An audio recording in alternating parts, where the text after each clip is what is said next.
Today's Keys to the Commonwealth episode is brought to you by Nova Insurance. Are you a business owner or property manager in Kentucky or the surrounding states? Protecting your investment has never been more crucial. Nova Insurance specializes in commercial risk advising for your commercial business, as well as your commercial real estate and rental properties. With personalized service and expert advice, Nova Insurance ensures you are covered from every angle. Call 859-687-2004 today or visit them at novainsuranceGroup.com. Nova Insurance, securing your future one policy at a time. Now, today's episode. Welcome back to another episode of the Keys to the Commonwealth podcast. Landry Fields. I'm excited for my new friend, but I've been following him on social medias for several years, and has had his footprint in a lot of different places in his life already. And so I'm really excited to talk about his experiences so far in life and business and everything that we might get into today. So without further ado, introduce Dylan Ballard to the Keys to the Commonwealth podcast. Appreciate you coming.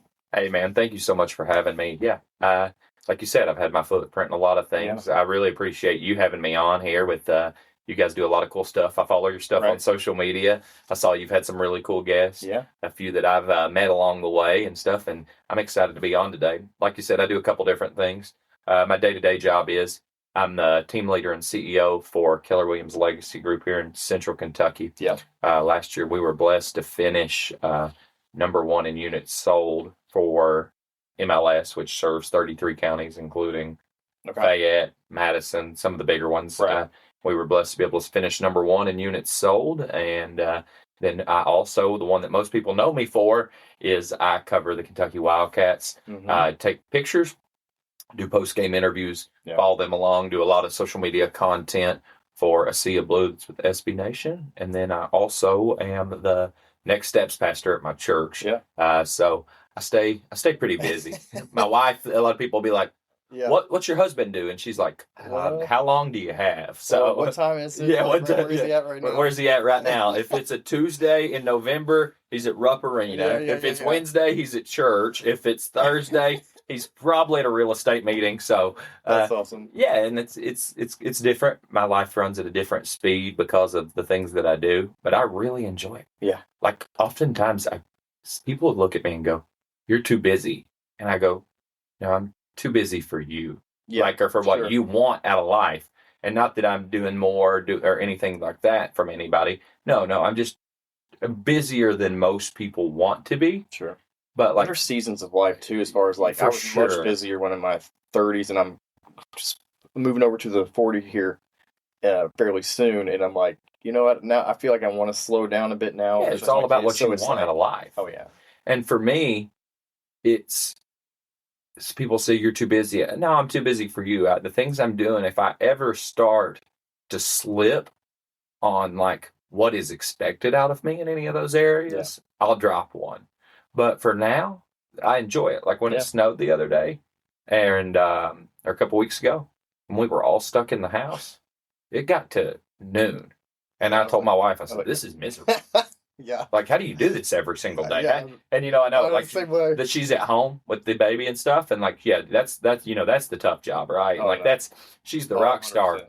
But I did look at her at noon and go, "This is miserable. How do you do this?" We're on day 2. So let's back up a little bit in the sense that where you came from and started from, like where did you originate from as far as in Kentucky, and then kind of you have obviously a unique story of being very entrepreneur minded that kind of led you into some of these things, especially the real estate side, where you never really had done the real estate side of things and so forth. That I wanted to touch base on in that capacity. So were you born, raised here? Yeah, I was born and raised in Berea, Kentucky. Yep. I went to Madison Southern High School, and then I went on. That's not the spaceship looking one, is it? No, that's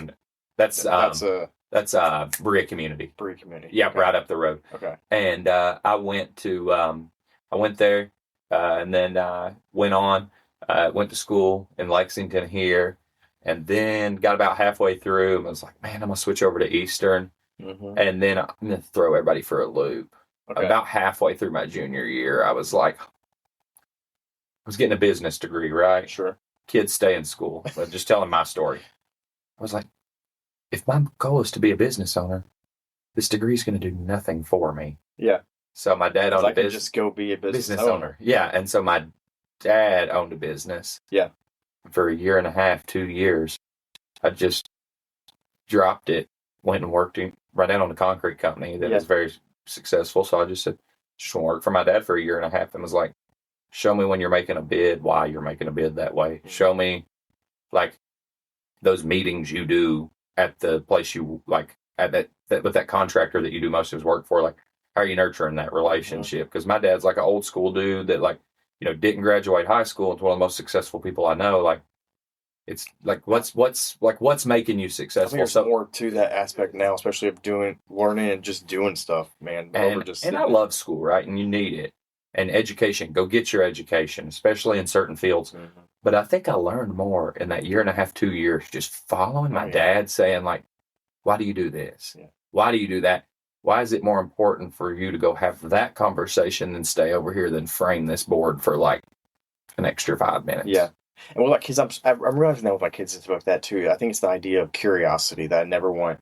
That I think if the human race was to lose its sense of curiosity, we'd be far less well off to do, because you don't ask the questions of why, or you don't ask the questions of how maybe I could do that type of scenario, or how does this work type of thing. And those things are what I think empower us to have a learning mentality of always trying to figure out new things and learn and push ourselves type of scenario. So totally agree. Yeah. And so, like I said, I hope everybody like gets what they want out of life. I'm big on like run your own race.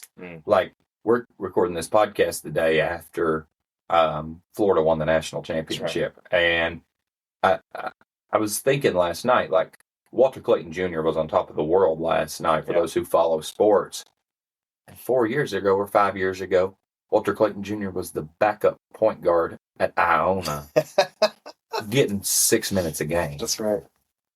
But then I also get on social media because I have, you know, quite a bit of followers on there for people for my UK stuff. And my messages are full of like, why is Mark Pope not getting this 5-star guy? Like, our season's over. And I'm like, we just saw a dude rule the college basketball world.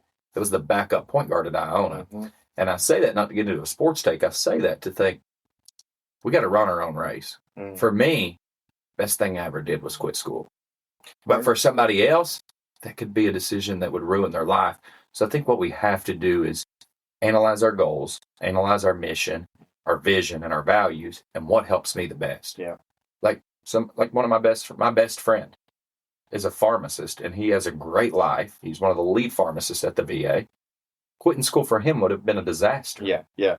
But for me, quitting school was the best thing I ever did. So I'm big on just run your own race and figure out what you want out of life and just fill in the gap. Do whatever you got to do to make that happen. I think a good pairing with the run your own race is I've gotten into watches lately. People don't get into watches because I bought a box that was like, I'm all right, it's going to commit. It can only hold 4 watches, right? And I'm going somewhere with this. And I was like, so that way I only buy 4 watches. Of course, what happened? Before I knew it, I blinked and I had 6 watches. And I was like, crap, well, now I got to get a bigger box. Anyway, I got into some watches, and that led me to this guy. He has this whole watch brand, but his whole slogan is love your journey. And I think that goes well with the whole run your own race. Run your own race, but also love the journey that you're on, in the sense that, like him being the backup, you got to appreciate where you are, where you've been, to kind of appreciate where you are, realizing that you can never just fast forward through the steps that to get where you want to go in life. There's always going to be the steps that you have to take that you can't skip out on, and you have to end up going through those. Yeah, and it's just like we said, it's different for every person. Yeah. Walter Clayton Jr. wins the national championship after being a backup guard at Iona. Cooper Flagg for Duke is going to be the number 1 pick and be worth 50-60 million overnight in just a few weeks, right? And this dude's a 5-star who skipped his senior year of high school, who should be a senior in high school. Right. And everyone's on race. Yeah, you got to run your own race. It's 2 different paths, but they're both about to end up in the NBA being millionaires, right? Yeah. And it took 2 different paths to get there. But like you said, it's just all about the journey and enjoying the journey. And man, my thing is, I've learned in leadership is never taking a step for granted. My wife says that she thinks I've got a lot of bad qualities. We all do, right? But my wife says and marriage will point those out. Marriage will point those out. But my wife said that she thinks my greatest quality, she said this yesterday to me, is I don't ever take one conversation for granted. Not one. I was sitting in a restaurant last night in Lancaster, Kentucky that was as big as this studio we're sitting in almost. I mean, there wasn't 5 tables in it. And there was old farmer sitting there. And he said, he just looked at me and was like, you got to try the cannoli. And I said, well, I'm about to sound real weird to this dude. It's like, well, me and my wife got weird diets. I wasn't going to say to a farmer, I'm gluten-free. I was raised on a farm. That dude would look at me and say, like, what's that mean? Right. And I was like, he's like, no, I'm telling you, it'd be worth your stomach hurting, brother. And I was like, and I said, all right, I'm gluten-free, so I don't ever eat that kind of stuff. And I tried it, and it was amazing. But after that, me and this dude had this conversation. Before I knew it, like, he's given me some value about this area, about, like, where he was raised, where he was, like, what he grew up on, like, what makes this area special to him. Before I know it, me and my wife are looking up on Google the top local restaurants in Lancaster, Kentucky, so we can come back because of the conversation I just had with this dude. Yeah. And then we're talking, and he's telling me about this piece of real estate that he needs to sell. And then I don't even sell real estate still. He's been the leader of our company, and I'm like taking down notes, and I'm like, I'll get one of my agents to call you. And then, like, it all started from a cannoli that I don't even normally eat. Yeah. So that is the one thing I'll take away is like, I don't take an opportunity for granted. And no matter what it is, like, my wife will say, like, you go to eat in Richmond or Lexington, you better be planned on 2 hours because Dylan's going to talk to every person in there. Mm-hmm. But for me, that's an opportunity. Every conversation is an opportunity for me to either grow, gain perspective, or create more opportunity from the conversation. So I think for me, that's the biggest thing that I've learned in life is I live a different life, all the different things I do. But that's my biggest thing is, like, I don't take one conversation for granted. Right. That's awesome. And I assume it was a lot of fun this year as far as the basketball team. Oh, yeah. And stuff like that, and different culture. And it seems like everything we think we're seeing is probably how it really is behind the scenes, as opposed to probably a lot of years behind it in the past, in that sense. Yeah. Without getting into any. Yeah. We'll keep that stuff off the record. But it's, for me, what makes Kentucky basketball. Yeah. What Kentucky basketball is those moments to where we saw with Mark Pope at that press conference. Mm-hmm. Like, everything that you think this fan base is, they're more. In the last few years, we got away from that, like, not taking a dig at our last regime. I love our last regime. Just felt like there was a disconnect. There was a disconnect in the last, since COVID. There was a disconnect. Yeah. See, because that's the same regime, though, that I was a kid in 2012 standing at the airport with my face up against the fence and Darius Miller letting me touch the title. Because I grew up a fan. Oh, yeah. And I was 15 years old, or 12, 13, 14 years old, whatever it was in 2012, like, standing up there. And then me and my family run and go get in the car.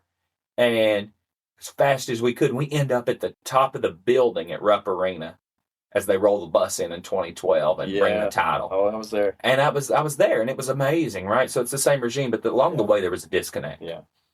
And this year, it was one of us coaching the team. And everything that you see on camera, and like that moment in 2012 that made Kentucky fans crazy, we saw it at that press conference. Yeah. Well, I got there at that press conference that day. I got there 2.5 hours before they opened the doors. I so wanted to go, by the way, and I was like, I knew it was going to be something special, and we was like, well, it's been a long weekend, and we didn't, and then my wife and I were like, man, we should have gone. Yeah. So, been around this fan base enough. I said, it's going to be special. I called my mom. I called my brother. They're like, I'm busy. I called a dude from my church, and I said, you got to go. You got to get here. And they were like, they're only going to have 6,000 seats. I said, I'm here. They'll open more. Yeah. And I said, you got to go. And they went, and that day, that same fan base, we were back. Yeah. It felt like 2012. I know we hadn't won a title. Right. But that was full. We all felt like we were a family again. We were a family again. There wasn't, should we get rid of this guy? Should we not? Yeah. Should we this? Should we that? No, it was, we're all in this together. Yeah. And let's be honest, Mark Pope wasn't any of our first choice. No. And I was a little outraged when they hired him. I'm going to be honest. I had some tweets I had to delete. And I told Mark Pope that. I was like, man, I'm sorry. Yeah. There might be some stuff out there I probably shouldn't have said. And I wasn't even born in 96 when you were here. I told him that one day. I was like, I wasn't even born in 96 when you were here running things. Well, this is the brand new studio we had right behind you. Technically, I pulled it. It was tucked into the corner of my parents' storage part of their basement, like not even a finished part, just hidden in a corner is a signed basketball from Rick Pitino from like that 96, 97 era. And I was like, I think we can pull this back out again. Like I'll put it here in the studio. So I mean, we saw how special the fan base was that day. Yeah.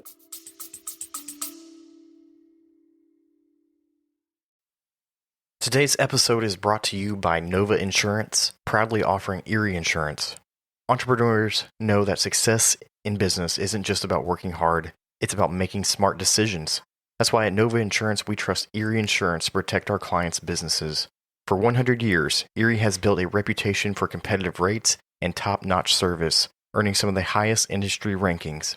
We've helped many local business owners find real value through Erie's tailored coverage, ensuring peace of mind while they grow. Celebrate a century of excellence with Erie Insurance and let us show you how we can protect what matters most to your business. Call us at 859-687-2004 or visit www.novainsuranceGroup.com to get started today. And now back to the show. And then it still had to be proven on the court. And I think the biggest thing for Mark Pope, and not because of who they were, not because it was some Super Bowl or anything like that, but winning that Duke game really showed everybody we were back. I almost went back and watched it. I'm like, how did we win that game? Yeah, actually, and I was on the court that night, and it was just special. I went back in right outside the locker room, and it was special because we hadn't really won we hadn't won a game against the top team in a long time. You know, like we beat Alabama the year before, and that was cool. But like we hadn't won in the Champions Classic since Tyrese Maxey in the Garden, and it was time. But getting to what you originally asked about, because I could talk about that for days. And I could talk about we beat own podcast. Yeah, talk about this too. Yeah, and we beat Florida, and that just won the title. Right. And like those wins were special. There were some losses that were struggles, but the big thing is we were all a family again. And the big thing was for me, I think it was one of the funnest or the most fun things ever, getting to see all those top NBA dudes play here. Like that was a blast. But I think this year was special because those dudes, it really did mean something for them to wear that Kentucky jersey. Mm-hmm.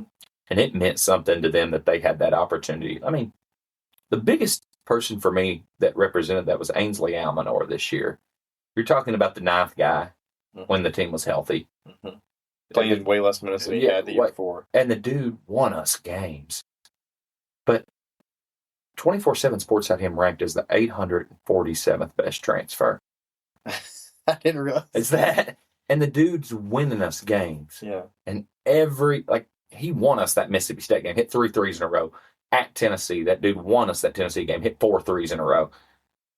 And that dude was just, every single post game, he was talking about how much of an honor it was to wear that Kentucky jersey. So everything you saw on screen, everything you heard Mark Pope say, the pain that you heard in his voice in those press conferences, when he walked off those stages, that's what we saw backstage. And to tie this into business in a lot of ways, it's clear that there's a lot of, I think, qualities and things you can take from him and the way he leads in any part of life and business, etc., in the sense of that he's so empowering of individuals to say, you can do this. I believe in you to do this type of scenario.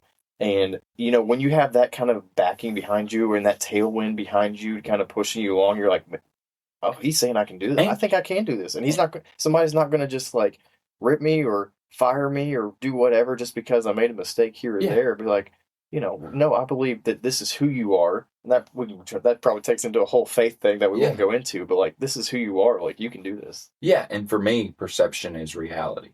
Oftentimes we have this truth, which is the truth, right? But what the perception of others is the reality. I told somebody that the other day. Your influence is what others think of you. And you can be like, well, I know this is truth. Well, my job is to do the best that I can to portray an image of Christ, a man of integrity, a man of character to everyone else. I may be at home the best guy you've ever known.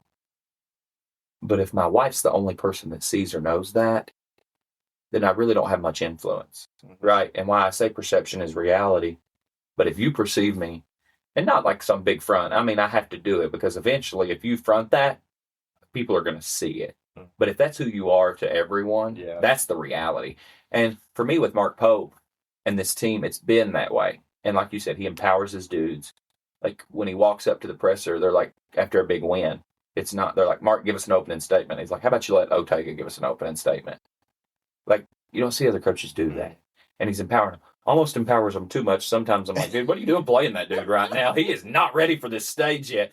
But like, that's the fan in me coming out. I'm sitting on that court. I'm like, what's he doing playing right now? We're down 3. But getting into business, faith, it all, I think how clear his mission, vision, and values are, the BBN's behind it. Yeah. Like, let's be honest. That blowout that they had, if you're not a sports fan, just stick with me.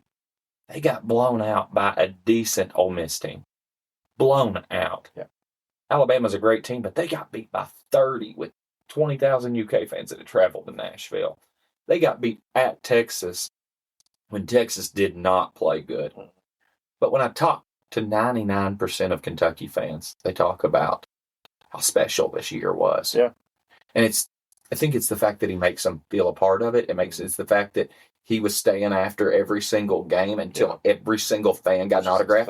I would stay writing articles for 2 hours and he would still be there signing autographs. And when I would leave, and like years past, and not comparing regime to it, like when I would leave, it would be 2 or 3 media members left. Now there's still a line of 100 fans left, and he's staying till every one of them. Kobe Bryant would do the same thing. He'd come out and sign every autograph that he could.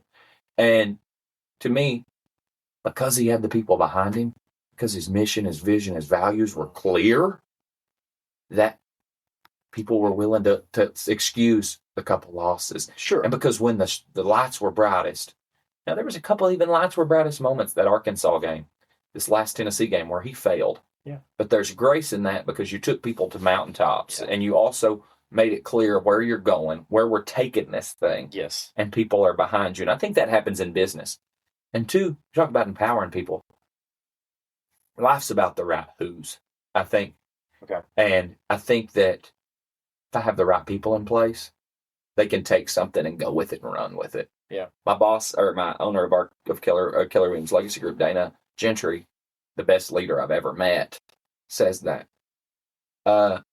systems, they save yourself time, energy, money. And you got to have systems in place. But if you don't have the right person facilitating that system, it's not going to work. No. And if you don't have the right person wearing that jersey, it's not going to work.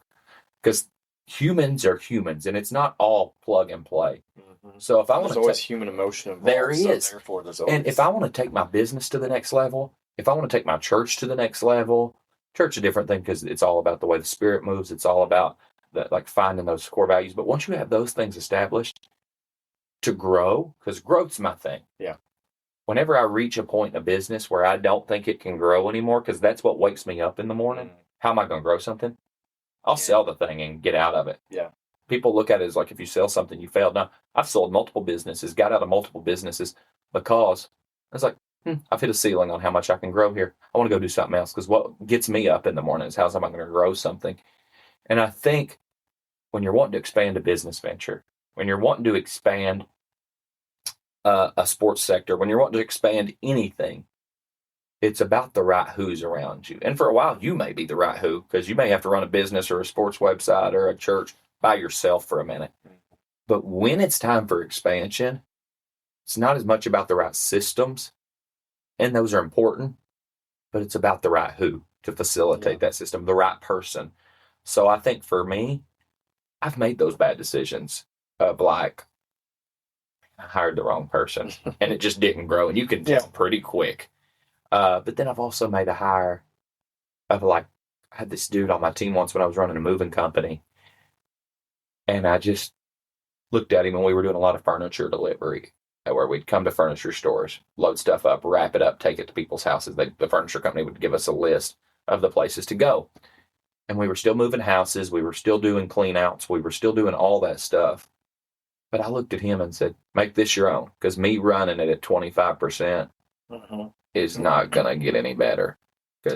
And he just took it and had a system around it. They were getting it done quicker. I was making more money, paying him a couple extra dollars on the hour, was Worth it. nothing Yeah. to what he was just taking ownership over it. Yeah. And without him, that would have never grown, because I was so stretched that it was It's all about, like you saying, it's about what our skill sets, and that a lot of times we don't even realize the skill sets we have, or in that No. and the failures. Like when I have kids, it's like you see them fail at stuff, and you're like, I don't get discouraged. 'Cause I'm like, I need them to know what failure is like and how to build from that, and that you learn through those, because you're never usually learning in the successes. You're always learning in the failures that lead to the successes. Obviously, if you're going to fail forward. Yeah, exactly. If you're going to fall, it's not about how many times you fall. And people say it's about how many times you get back up. It's really not. It's how do you get back up? When you get back up, are you getting back up stronger and faster and quicker and better? Like when you recover, like we've seen baseball players come back from a Tommy John surgery better than they were before, because it's like it needed some repair. So if you're going to fall, when you get back up, let's see, how do we learn? Because like you said, that's where I failed. Do you know, have you ever seen that Francis Chan balance beam analogy? I need to watch it. You gotta go watch this after.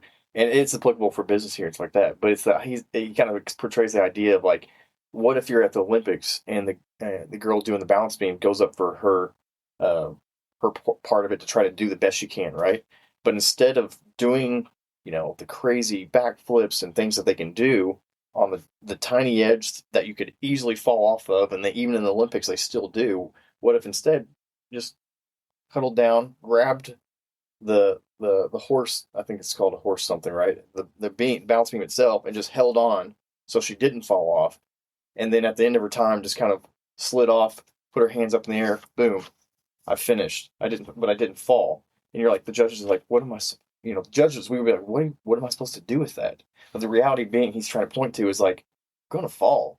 Yeah. You're going to fall off the balance beam. It's going to happen. You're never going to be perfect at not falling off the balance beam. That's not the goal, is to not fall. The goal is to still always do your best and get back up and continue to try to do more and more of your best. I love that, because in life we see so many times people fail and they quit.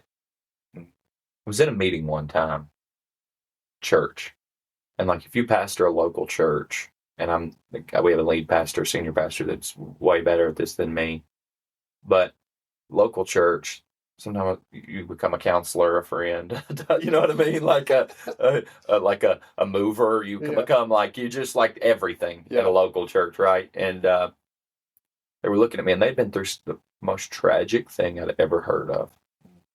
Like, it's so tragic. Like, I don't even really, like, it's hard to talk about the specifics of it. We were 5 years into that, and they were still working a dead-end job. They were still working. They were still not trusting.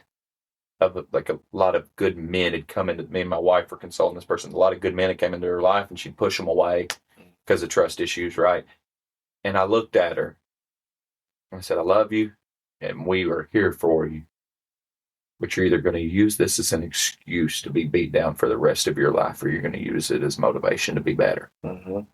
And I said, I'm not negating or neglecting how tragic this was. But what I'm doing is telling you that person that caused this pain doesn't care about you.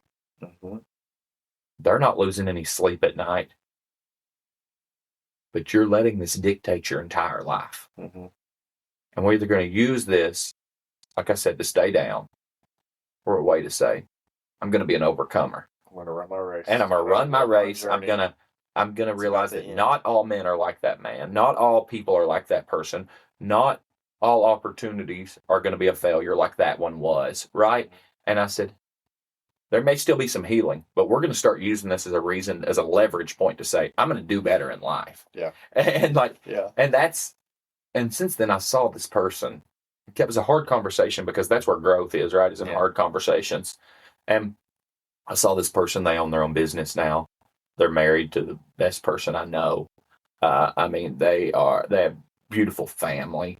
They're helping others. They teach classes at church how to overcome. Like, they lead small groups, and like, because we use that as motivation, and like the failure or the hurt or stuff maybe not even my fault. How am I going to get better? Because we're all going to have scars. We are. And like, man, so I look back, I tried to get into leadership at like 18 years old. Like, this is what I've wanted to do my whole life, right?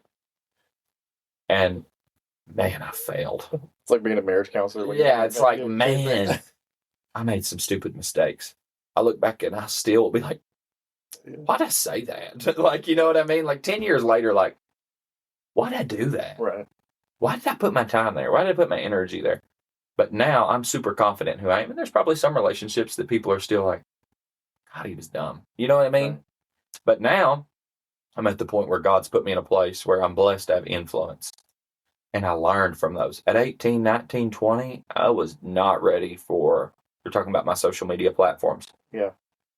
I wasn't ready for 1 million Twitter impressions a month at 18 because I would have said some stupid stuff. Yeah, Like, you know what I'm saying? I wasn't ready for the, last month we were blessed with like our Facebook page being at like 2 million interactions. And I'm not bragging. I'm just saying like, be satisfied, be confident in where you're going and not just where you're at right now. Because at those places, when I was trying to do it, instead of just letting it come to me and just running my goals and race, like I was not ready for that at 18, 19, 20 years old. Like I would have posted some stupid stuff. Like, because you're very entrepreneur at that age. And then to kind of wrap up a little bit of your story, I mean, you had started multiple businesses and into where you're at now with the real estate stuff. But like you probably would say like you're not really a true like real estate person in that sense. And so I've never sold a piece of real estate. Right. But you work in real estate like heavily, as well as, talking about failure where you kind of like quit other businesses, which some people will be like, oh, well, he probably failed or he's failed because he quit those businesses or sold them or whatever. But talk just a little bit about real quickly what you kind of started and what led you into where you're at now as far as learning skill sets in a role that you were kind of prepared for. You had no idea what you was. Yeah, like all my mistakes, failures, all that stuff, like it leads you to where you're at today. And so when I got out of school, I was working for my dad, and I told him, I was like, I'm going to start my own business. And for me, starting my own business wasn't like I've met people, and I've met people, and they'll be like, what do you want to do? Yeah. And they'll be like, like some. Is that the worst question when you're like graduating high school? Yeah, it's like, what do you want to do with your life? You're like, I have to know right now. No, you don't. That's no, you don't. That's the answer. But like somebody one day was like, what do you want to do? And they're like, I want to own a boutique. Like, why? Because I like clothes. Well, do you like managing employees for $8 an hour that are high school students that don't want to show up on time? And if there's a good party, they're not going to come to work. Do you like having to come stuff packages at 6 a.m. before you open up? Do you like having to make sure you stay on the latest trends and not just what you like? Because you're not selling to you, you're selling to hopefully hundreds of thousands of people. Inventory. Yeah. Do you like managing inventory? Do you like being a finance manager? No, that sounds awful. Well, you probably don't want to own a boutique. Like, you know what I'm saying? Valid questions that people don't. Yeah, but for me, so when my dad said, what are you going to do? I said, I'm going to go fill a gap because I want to be a business owner. Yeah. And I saw there was a gap. A lot of great moving companies out there. I saw there was a gap in a moving company. We were super successful. Honestly, just looking back, success. I'm a connector. I love talking to people. Mm-hmm. I love making connections. It probably grew a little faster than it needed to, if I'm being honest. And that's hard reality to hear. But man, I don't know if I was ready for as quick as it grew. Mm-hmm. And the connections were quick and good, but it was a lot, right? Yeah. But we ironed them out. We were super successful. Off that, we saw a need for a cleaning company. We started a cleaning company. At one point, we were cleaning 100 Airbnbs a week. And the moving company was doing great with, we were doing clean outs a lot with trash outs left over. Yeah. We were still moving homes. We were doing furniture deliveries for furniture companies. And we just grew and grew and grew. And I wasn't even from Lexington, and we were growing in Lexington. I was making connections, and we were blessed. And then I got a little too busy probably, and I was like, man, I just didn't love it anymore, right? And it wasn't the business that I didn't love. It was the fact that I didn't manage my time well. And I looked at it and I said, I'm learning from this. And we were still making money. Mm-hmm. But because here's the thing that people have to realize, man. You can make money. That's one thing. But money can't be your motivation. Mm-hmm. Heard Dana, the owner of Keller Williams Legacy Group, say this once, and I loved it. Said, me as a Christian, me as a business owner, me as who as I am as a person, Because at that time I was focused on the money. She said, you got to look at it like a water pipe. A water pipe leads, like a city water pipe leads to millions of homes to where everybody can have water in their homes, right? Mm-hmm. But people don't look at it as a wet water pipe. What they look at it is a distribution center.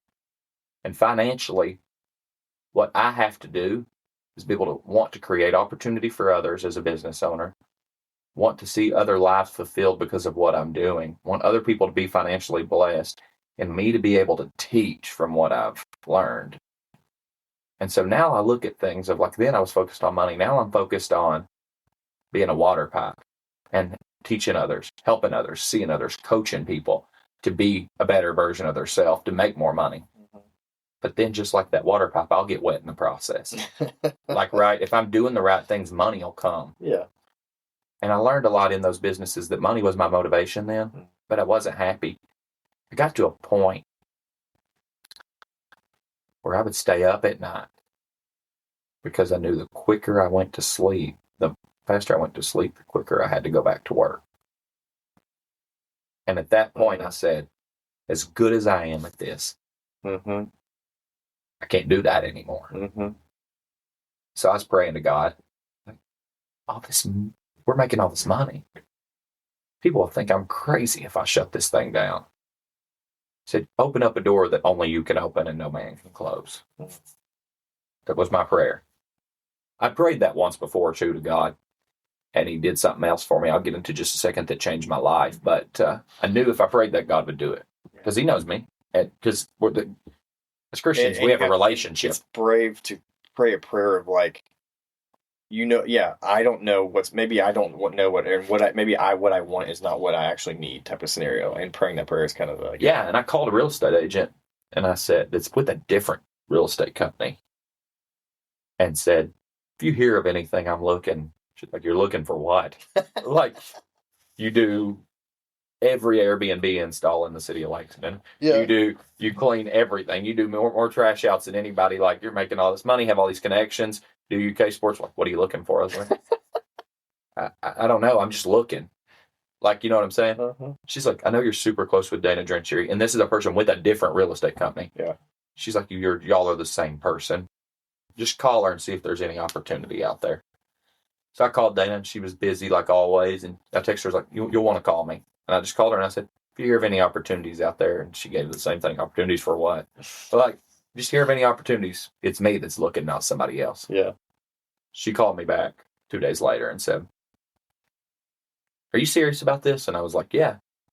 She's like, I've been praying, and I just moved to South Carolina, and I need somebody to run my business. I said, I've never sold real estate. And she said like some stuff to me, and like along the lines of, I think in business, people want to, in a field, move somebody to run a business, like a real estate agent. Like a lot of people had tried in the role that she was looking for, not her. Like put a real estate agent in there. They're good at sales. They're not good at like, and some of them are good at running business. Like at Keller Williams, our goal is to make them learn how to run a business and not just sell real estate. Right. But they're good at selling real estate and running that business. But running the business side of running a brokerage is different. It's a different skill set. And she said, I've watched you run a business so effectively. You can come run my business if you want to. And it was the best decision I've ever made, because I'm now around people who want to learn how to run a business. I can coach people how to run a business. I can have agents knocking on my door every day saying, how do I do this? How do I fix this? So I'm not just selling real estate, but I'm running effective. Where everybody's kind of running their own business a little bit. Yeah, they're all independent contractors, every one of them, and they're all running their own business under our window. And instead of me worried about if we're going to move this many boxes into this, and there's people that do that from here to there moving, is who I recommend now, man. They're worried about how many closings you're going to do as a real estate. You're not having to worry about I'm not worrying about that. But what I am doing is my skill set is coaching. Yeah. My skill set is teaching others. I'm getting empowering. I'm getting to be that water pipe to like change this, this, and this in your business. Oh, okay. They changed this, this, and this. The conversation with one of my agents the other day, he had like 3 closings the year before. Well, right now he's got 11 under contract right now, and he's already closed like 25 this year, right? And he's like killing crazy year to do He's crazy, dude. He's going nuts. He's not even from here. and just a couple conversations with him, and it's not me, it's all him. Sure. But like keeping him plugged in, keeping him going, like that, just getting to make those little things, and it's all him doing the work, but like getting to encourage him every day, getting to see that's being that water pipe, and that fills my cup. Oh, like, and then when I go home at night, seeing I the know success of people you're helping coach or work with or build up is more fulfilling than anything. Yeah, and I'm getting to live this life that I love because of opportunity that was presented to me, because I was willing to learn when I failed in that other business. And when I got out, we were making more money than we'd ever made. But guess what? At night, now I'm not sitting there like, I'm going to stay working on stuff because I don't want to get up and go to work in the morning.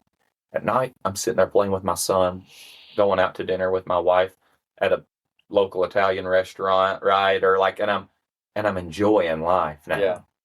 And I'm making money still, like, right? Because I use my experiences to leverage opportunities, and I'm still blessed.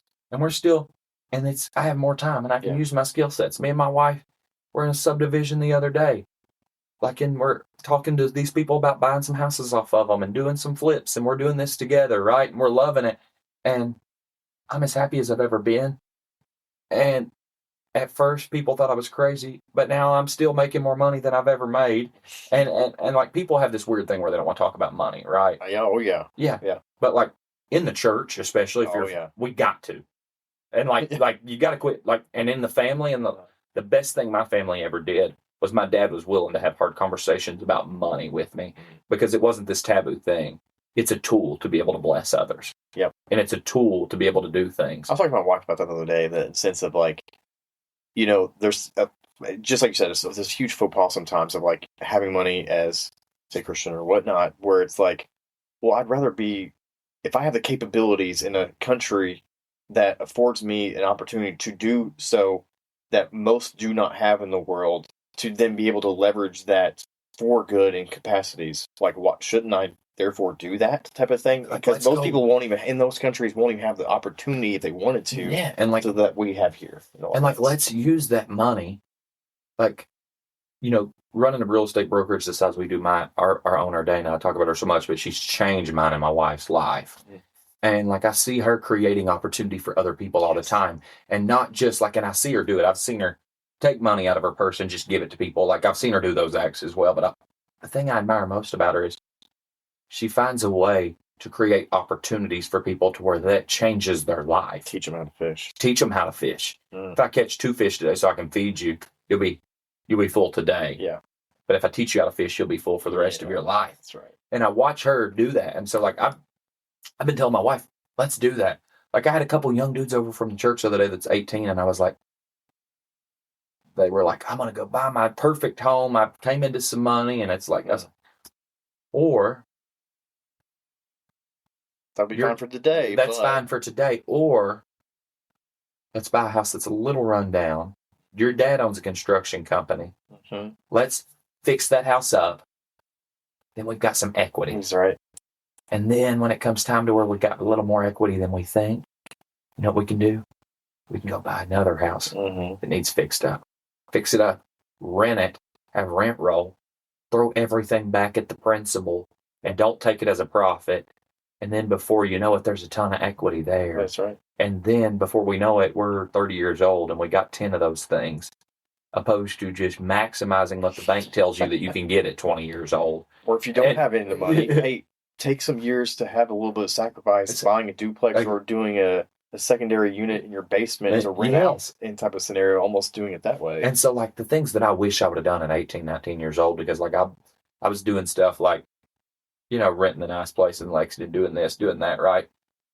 I've always made pretty good financial decisions because my dad had those conversations with me about finances, and my grandfather did.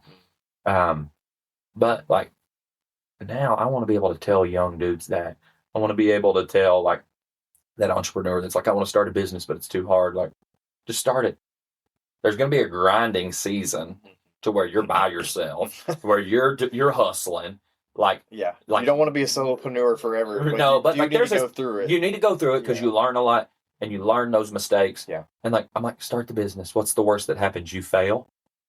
Like, exactly. Like, what's the worst that happens? Exactly. Like, low risk, high reward, brother. Like, low risk. So like, for me, I want to help you're going to end up much lower than, not that you're low, but you know what I'm saying? Like, if you're here, like, you probably can't fall far. Fall far. Yeah. Sorry. No, if I'm only 2 inches off the ground, there ain't much to go. It ain't going to hurt that hard. So I just want to help people take risk, but take the right risk. Yeah. Make opportunity for others.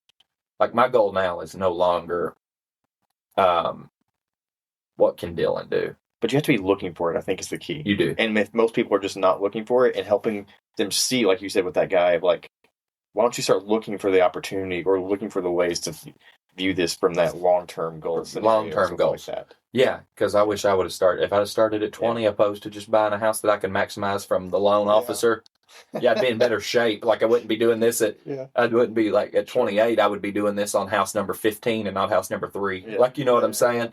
And for sure. I think that, so for me, my goals are no longer how much money can I make? Mm-hmm.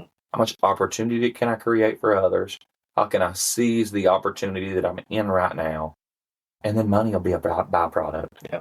When you make yourself valuable, money will come to you. And then it's just how smart can you be with it? And it's a great tool. But if your motivation's money, when you get money, what's next? Yeah.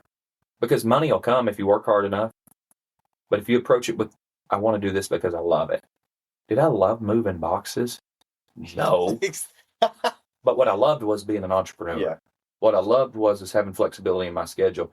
Like, I love the new viral meme or video that's going around. It's like what people think owners are, and they're walking in just like throwing the money. It's like, but what owners actually are, and it's the dude like carrying 2 mini fridges over his shoulders, falling out. Nobody's opening the door for him, and he's like, we've had to change our work. I've been up at midnight and 1 a.m. multiple nights the last couple of weeks trying to get things done. It's like, you're entrepreneurs like us.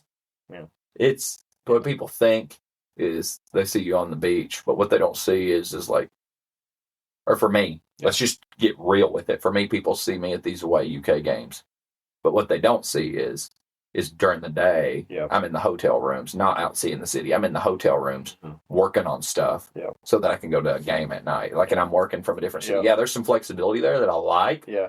But there's some trade-off for it. Or like, before I left, I worked until 8 or 9 o'clock at night for 3-4 nights so that I could I'm playing hard a little bit, but I'm working even harder. I'm working harder. Yeah. And like, too, it's learning and like when you use the opportunities you have, man. I've had so many real estate agents be willing to listen to me, as crazy as this sounds, because they follow me on Twitter for UK stuff, right? Like, and then I'll be like, oh, you're Dylan from Twitter. Yeah. Like, yeah, but I also am an entrepreneur. Let's have a conversation. Yeah. You know what I mean? And let me help your business. Yeah. And they're like, really? And I'm like, yeah. Okay, here's a picture of Mark Pove, that I took, and like, and they're like, oh my gosh, that's so awesome. Okay, now let's sit down and see how I can help you with your business. Yeah.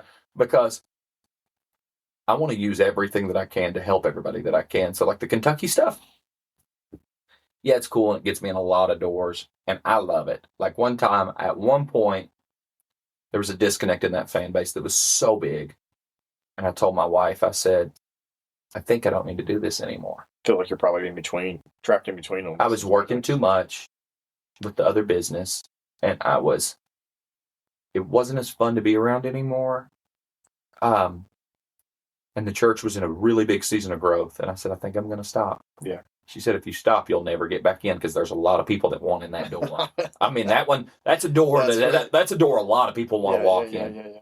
She said, don't, because you love it. She said, you're around people all the time at church. You're around people all the time at work. It's your one thing in life that go sit on that court and you lock in with your camera. Because you probably aren't going to do it forever, maybe. No, maybe. No. I got kids coming up, dude. There's going to be a time. Right. There's going to be a time I'll be at his ball game. Yeah. Like, and I won't miss that for the world. Right. Like, there's going to be a time when I have probably a daughter, or I have a son right now, but if I have a daughter, like, I want to be at her softball games. Like, you know what I mean? Opposed to, and I'll probably do it a little bit in some capacity forever, but like, although I'm trying to get my kids in basketball so I can stop sitting in the rain and bitter cold personally. But like, there'll be a time and a season for that. And she was just like, you're not quitting it. Yeah. Like, and two, that's a big thing. My wife is the best in the world. I know every husband says that on every podcast, but like, behind every successful, happy, joyous dude that is running multiple businesses, there's a wife at home that's locking down the home life, that like dude, like my wife is like the top of the top. Yeah. She helps run a real estate company, run a real estate business that does transaction coordination from home. And she's also watching our son every day. Yeah. And somehow every single night when I get home, there's dinner made with my lunch packed for the next day. And like, there's when I'm walking in to like just throw on a different shirt to go shoot a basketball game, there she's handing me up like a heated up warm dinner to eat on the way. Like, and like everything like my wife does, like makes it possible for me to do what I do. Yeah. So like, I think that's the next biggest thing is like, because with Keller Williams, we say God, then family, then business. And if you don't follow that model, you're not going to be successful very long. Like that's on our walls everywhere. And my wife is the key to me being able to do what I do. And two, it takes a special person, right? And a lot of times it's the biggest why. It is my biggest why. Like, bro, because before I met my wife, I've never been married before other than her. But like I've been in relationships where I realized quick this person wasn't for me. Because the speed I run at, it fuels me, man. Like, I don't like sitting at home at night. I don't like I now that I have kids. Like we weren't made to go to bed rested. We were made to go to bed tired. Yeah, like, and like, you know what I mean? And like, the speed I run at, it would take a special person to do that. Sure. And what we do, it works for us. People always say to her, do you get tired of how much Dylan works? Or do you get tired of all his different ventures? And like, no, she's like, no, because we get our time together and we time block for that. I make sure my family comes first. Like we time block the first of the month. Me and my wife sit down and make our calendar for the month, and I get our time in first, right? Like, so there is time block things for us to go do stuff, us to go have times, certain nights that we're having dinner together. But then she also knows, though, when you do run with a person like me, there's a chance that like, hey, I'm really trying to get this person connected at church. They're going to be here in 5 minutes at our house. And she's like, what? I was like, yeah, there's no leftovers. I'm probably going to have to eat out for lunch tomorrow because I got a wife and a husband on their way to come eat dinner with us. Yeah. Not very many wives would be okay with that. And mine's like, sounds great. This is an opportunity for us to pour into somebody. That's right. And like, so find your person and make sure it's somebody that aligns with your mission, vision, and values. Because my wife is the go. The race. Yeah, and then there's trade-off. My wife runs a heavy speed like me. She's raising the kid at home, helping run a transaction coordination real estate business, and she travels and sings Southern gospel music. Okay. So like, we figure out a way to make it work. Like I'm going to bid on an auction on a house Saturday, and she's going to buy furniture for like another house at IKEA. So like, and we're not one that passes our kid off all the time. So I was like, okay, so I got to make this work. Like my parents do help a lot, and they're great. Like I'm blessed, and like when you help pastor a church, you got like 500 grandmas, right? That's right. But like we try to do the home thing and keep our kid around us as much as possible. But like everybody else would look at that and be like, y'all's crazy. But like for real, she's gonna watch him until I get a little bit through that auction, then drop him off at mom's house, and then I'm gonna go back and get him. And like we just work with it, right? And we don't stress because we know we're working towards the same goals. We could keep talking another couple hours, I'm sure, but time is precious. And so I appreciate your time in that sense. But I mean, if somebody wanted to reach out, obviously, or find you on social media, what's kind of the best way to plug what you're into these days? Me, I set my pillars on all my social media. So you're going to get UK stuff, real estate stuff, and church stuff, no matter where you follow me at. But But so let's follow. You can follow me at on Instagram, Dylan_S_Ballard. Or on Twitter, where that's where most people follow me, Dylan Ballard_UK. And then I'm just Dylan Ballard on Facebook. And I'm not as smart enough to get into TikTok yet, but I'll work. I'll get there. I haven't done it yet. I'll get there. I'll get there because I know there's a big audience. I'm missing a connection. But yeah, any of those places, follow me.